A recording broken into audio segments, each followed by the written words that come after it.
Hello, and welcome back to another episode of the Finance Diaries podcast. My name is Stephanie, and I'm here to teach you everything there is to know about personal finances. Whether it's the stuff that you didn't learn in school or that friends and family don't really tend to talk about, you could say personal finances are treated like they're a secret diary even. I'm here to unlock and open up that secret diary for you in an easy and understandable way, and that is why I welcome you to another episode of the Finance Diaries podcast. I decided to start doing this as a YouTube channel as well. So if you wanted to see what exactly I'm saying, and maybe I'll have something pop up on the screen while I'm speaking, then might be good for you to watch this on YouTube. However, this is going to continue to air on all of the regular streaming podcast platforms that I regularly do. And today I want to talk to you about what exactly I think is the fundamental of being good with your finances. And it's not being like a whiz at picking the best stocks or something like that. I think that it's a much more like fundamental psychology concept. And I figured this out on my own. I'm sure there's some literature that exists on it, but this is something that I kind of came to the conclusion of on my own during my financial journey. So let me talk to you a bit about that. I would say maybe in probably 2018, 2019, I was working at my job and I was making a good salary, but I had that phenomenon that a lot of us tend to have is that you look at your credit card bill, you look at your money, and you look at everything and you're just like, where is this going? I don't really understand what is going on here because I feel like I should have more money in my account than this, or that like, how did I manage to spend that much? As you all know, I hadn't moved out, so I didn't really have like rent or bills and stuff like that to pay, and just didn't really understand where that was going. I was also making this per diem because I was traveling all the time, so I felt like I would have this extra money, but I guess I was spending it all. So I decided to do a bit of a deep dive, and I realized that one of the biggest problems that I had were on like very temporary things that I was spending money on. So I was still saving and I still was like regularly investing, not huge amounts, but still I felt like I should be in a better position. I noticed that I spent a ton on food. So that was one of my biggest issues because especially with the fact that I was traveling from Sunday night to Thursday night, I would come home and I just didn't want to cook. I didn't want to go grocery shopping and I didn't want to cook. So I'd be like the Uber Eats queen. So I was eating restaurants like literally 7 days a week, which was absolutely preposterous. What also happened with that was that I was so unhealthy in what I ate that was also when I gained like 60 pounds or something when I started working. So I was really not living my best life. And the other thing was that I was like a fast fashion addict. I had such a problem. My friend and I, we would go either online or in person to like Ardennes or Urban Planet and stuff like that and buy the clothing of the week. And like sometimes I never even wore it. Like I'd give it away eventually with tags still on it. Or it would be like such fleeting fashion that I'd wear it twice and it was such a statement piece that I couldn't wear it again. And that was just so silly because these things were really not lasting long, but costing me a ton of money. I was spending so much money. I don't even know what the amount was. I feel like if I actually looked at the amount, I'd feel sick. But I was like, I need to stop this.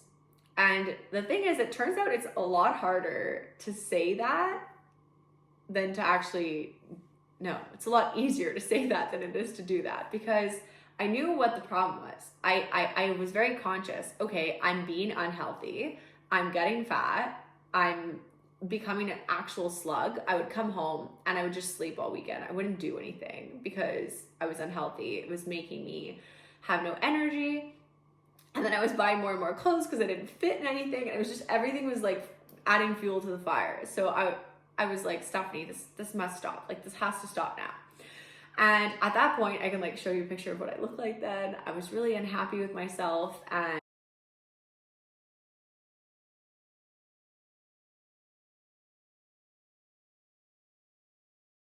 that kind of just made me eat more and was not in my best personal place. So what does this have to do with finances? I mean, it was really just like a slippery slope. One thing was leading to another.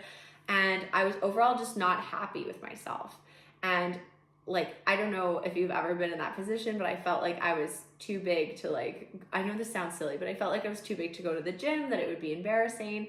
And I also knew that food is like more important than any exercise that you'll ever do. Like, I know that exercise is important, but if you're not eating the right foods and fueling your body correctly, like, you can still be unhealthy and be slim. So one day I just decided that, like, I was being ridiculous. I was like, the marketing behind these clothes is more powerful than I am, apparently. And I need to buy things that will last me longer. Like, last me longer than a season, last me longer than like a couple weeks or whatever amount of time I was keeping these clothes for. So that was the first thing I did, was that I went to the store, and in the size that I currently was, I went to, I think it was the Bay, and I got some Levi jeans that fit me, that were like flattering on me. I bought some like black t-shirts, and I bought a jacket that actually fit me. And that was like what I had decided that I was going to buy until I needed to lose weight. So if you were following me back then, I had just kind of given myself like a no spend challenge for a year to not buy anything other than like what I actually needed. So not like spend money on clothes, not spend money on anything after that purchase. And just to reiterate, I was not trying to lose weight to be like skinny. I was trying to lose weight to be healthier. Like, I knew that like eating properly and exercising properly would bring me back to what I was before, but I just didn't have like, I didn't have a goal in mind on what I wanted to lose or anything like that. So cutting myself off cold turkey from spending was really difficult at first, but I find that it was really successful for me because I was able to immediately see the change in my bank account. It was a huge deal. A lot of money that I was saving. And as I also started to eat healthier, I told myself like the same thing with Uber Eats. I like deactivated my Uber Eats account. I deleted it from my phone and everything.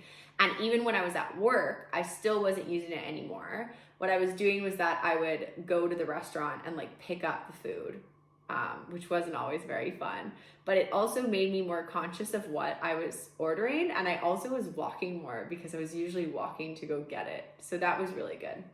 What happened after that was that I started losing weight, obviously, because I was eating healthier. And that was the same time that I started doing keto. I did fail miserably at first, and I really struggled until I started finding out, again, like some psychology here. I said, if I'm going to have a successful like eating habit, well, I need to find the foods that I like to eat and find a way to eat them within this diet. So I love pizza, I love bagels, I love all that stuff. And I found ways to make them low carb. And I found like the foods that work. So it didn't work at first. And then the second time I tried it, it did work. And I was saving a ton of money on food. It was like, I used to have an Uber Eats meal for a single person. You get like charged this like low, small order fee and stuff. And I'd be spending about $30 every meal. And I was also eating from the buffet at the hotels that I stayed at, like what I was living at. And what I started doing was that I would just skip breakfast, because that's also when I started intermittent fasting. Kind of going on to like a side tangent about eating here, but that was just the stuff that worked for me. It ended up working out perfectly. And I started to lose weight, and I was still like, no, Stephanie, you can figure out your clothes. Like, you can wear a belt for a bit and like continue on this no spending challenge. And with doing that, I find with going like cold turkey on Uber Eats and going cold turkey on the clothing, my rationale was that I'm going to think a lot more about it in the future if I manage to go like this amount of time without spending money on stuff.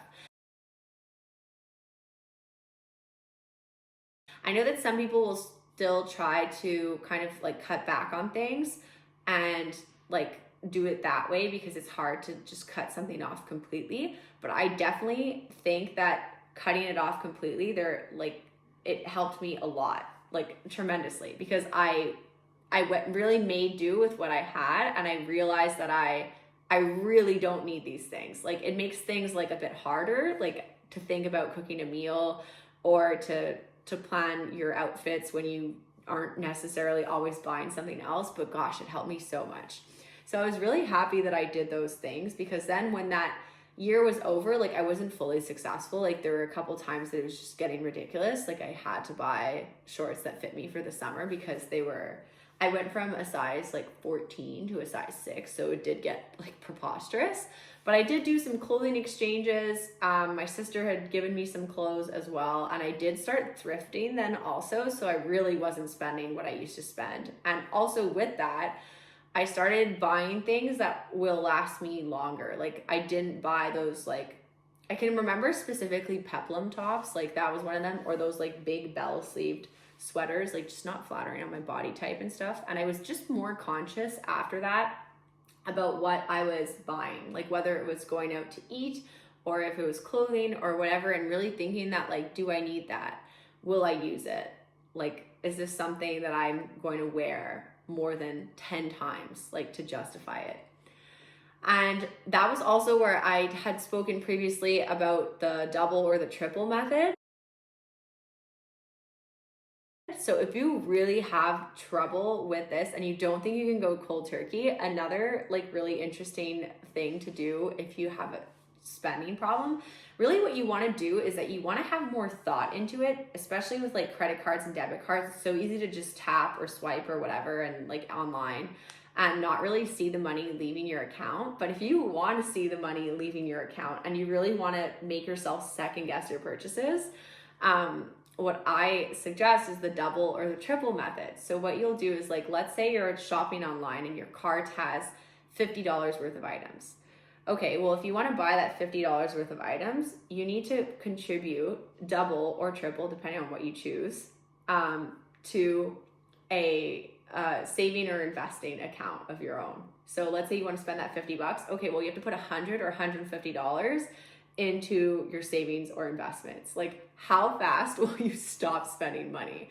I also saw a post the other day of a girl that did this kind of with eating out, was that if she decided to do like takeout or eating out with herself or her boyfriend, what she would do is that she would put some amount of money into her savings account as well, or her investing. So she would put, like, if she went to eat dinner alone, then she would contribute $5, and if it was with her boyfriend, it was $10, something like that.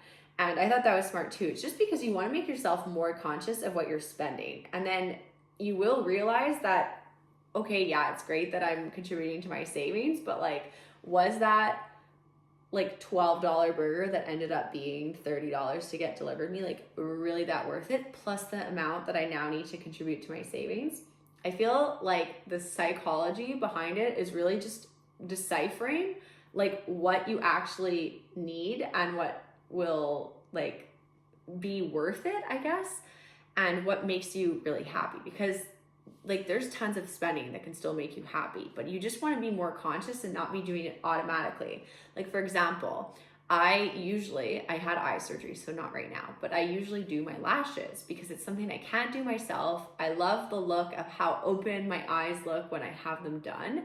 It makes me feel really good about myself. So there's like conscious spending going on there versus the mindless, where the hell did all of my money go spending? That's what we want to avoid. We want to know what we're spending our money on and really have thought about it and not just be like absolutely spiraling. I think that that's so important. And then the other thing is that we want to be conscious, and I think this is so important, about what's being marketed to us. I know that marketing is an extremely valuable tool. I hope that you know that as well, that you can convince anyone to do anything if you have the right tactics. So that's why, like, your sponsored content, you might be clicking on it all the time and buying stuff all the time, because like algorithms and computers and everything know exactly what is to be marketed to you and how to sell it to you that it'll be successful. How often are you scrolling through like TikTok or Instagram or whatever, and the ad is super relevant and you click on it, versus like a newspaper that you might open it and nothing's relevant to you in there because it's kind of just mass marketing. Well, there you go. So figuring out when someone is selling you on something that you really don't need, I think is really important too. If you remember, like, I don't know how old you are, but when I was a kid, there was always some like fad that every child had. Maybe I'm giving away my age, but they still exist now. But I remember there was like the Pokemon cards, the Crazy Bones. I think there were like, oh no, I guess that was Crazy Bones. I don't really know. There was tons of stuff, and everyone always wanted to like go get that stuff. And you'd go to school, and then you'd have it, and you'd be like, "Oh, cool." But like, we really didn't change as humans. Like, if you think about it, we still do that now. If you go on TikTok, there's like the Stanley Cup. Like, water bottles are now fad items. There's the Stanley Cup. There's this the base luggage. There's this, that, the other. Like, oh, if you're cool, you have this. You have the trench coat, you have, I don't know, whatever it is that you could have that is in style. And these random items will happen, and you have all these videos. TikTok made me buy it because we're still getting this like peer pressure marketing, and it's happening all the time. So what I do with that stuff, where I find I make myself really financially conscious, I'm like, okay, how different is the Stanley water bottle than this random water bottle I got as a promotion at a case competition 6 years ago?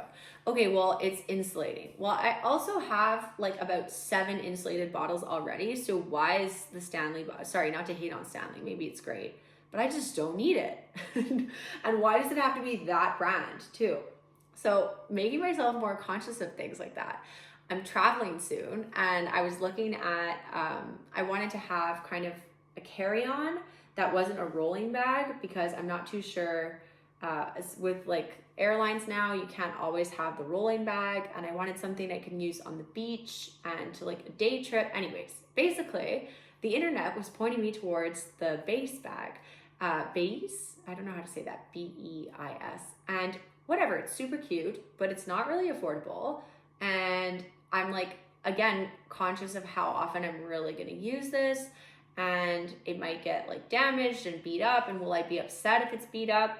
So I ended up deciding to get some Amazon version of it that was super well rated, and I love it. It's so cute. Like, my mom wanted me to get her one, and then my boyfriend was like, wow, I love this bag, it's so cute. Is it the base bag? And I was like, no, it's not. It's similar, but not quite. So it ended up being a really good buy. I mean, we'll see if it's solid and stuff, but I was trying to be conscious of not buying what everyone was telling me to buy. It is different. Like, it's, I mean, I could show you. It's not exactly the same.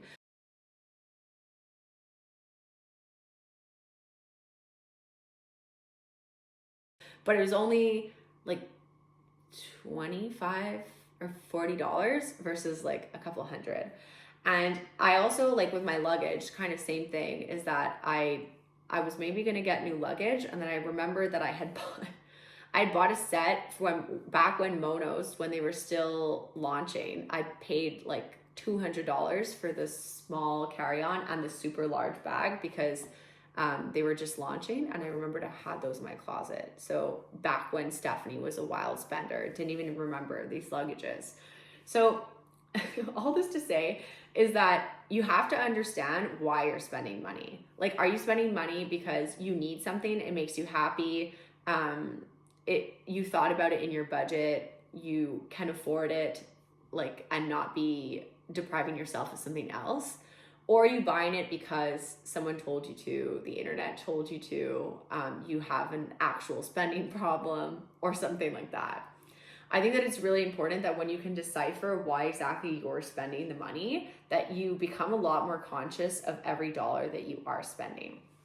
If you look at my credit card and my like debit transactions now, at this point it's gas, groceries, my mortgages, my utility bills, and like maybe the occasional restaurant.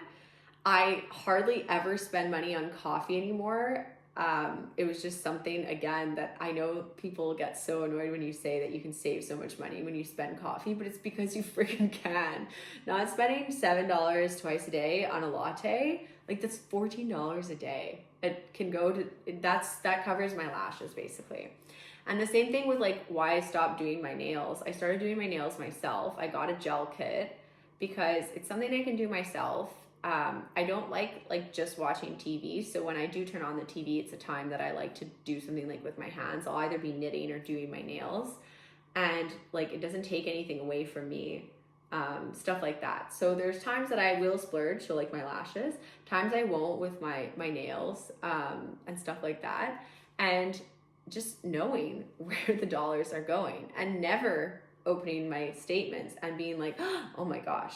It does happen from time to time. It's possible, especially like planning my upcoming trip. I had forgotten that some of my Airbnbs were being charged, like I paid half up front and I'm paying half later, because like it's free. It doesn't cost me anything to do that, and I can invest that money in the meantime. And I started getting charged for all those second halves, and I was like, oh my gosh, when I saw my credit card bill. But that was pretty much the only time. So it's been good otherwise. It's been so much more helpful towards my finances. And I think it's so important to know where this money is going all the time, and to never have like these surprises, to know why we're spending, what we're spending it on, and never just getting absolutely shocked at what we're doing. So this was the episode for today. Thank you so much for tuning into another episode of the Finance Diaries podcast. I hope that if you're watching this on YouTube, that you can leave me a comment and a like and a thumbs up. Doesn't cost you anything, takes 10 seconds, and it will help my channel grow to reach more people. So thank you so much. Have a great day.